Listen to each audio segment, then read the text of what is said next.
galing pala doon sa implementation ng modernization program ng... Marami akong nakakalam. Nagpunta nga lahat dito ang mga transport group. Sinabi ko, hanapin niyo muna. Binigay ko lang sa kanila 1.2, kalahati. Just to show my sincerity. Yung sinabi na lang 4 million, 2 million 4, payag na sila eh. Maski 2 million, payag na sila. 1 million 2 lang binigay ko. Lugi ako, pero tulong. Gusto ko lang tumulong. Kaya nang dumating ang mga kapartner ko sa Korea, nagreklamo sila, Sir, pumayag na sila 2.4. Maski 2 million lang, hindi tayo masyadong malugi. 1.2, lugi tayo dyan. Hindi na balik ako. Nasabi ko na isa lang salita ko eh. Kung palitan ko, wala nang maniwala sa akin. So, we have to sustain 1.2.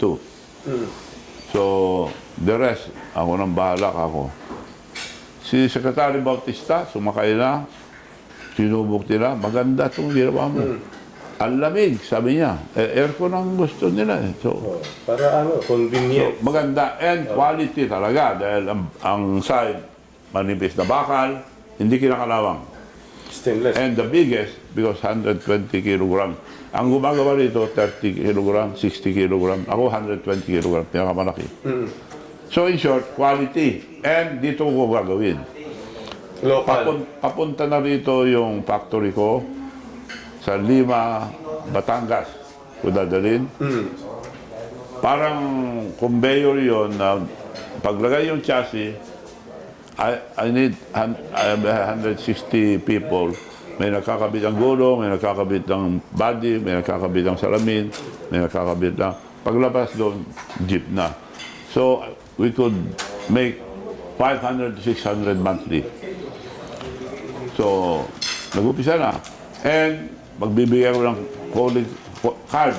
Itap lang nila, lipad na sa account nila. With bank account, credit card na.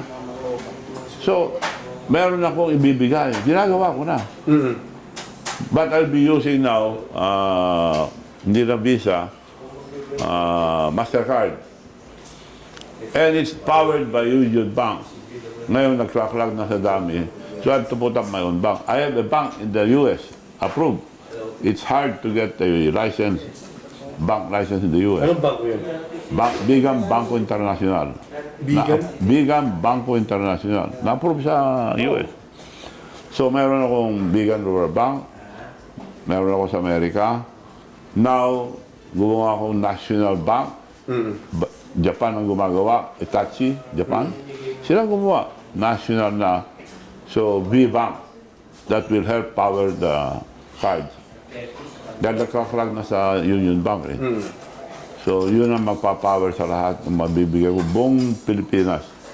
So, may ginagawa na ako ngayon. So, might as well run for the Senate para more makatulong ako sa tao.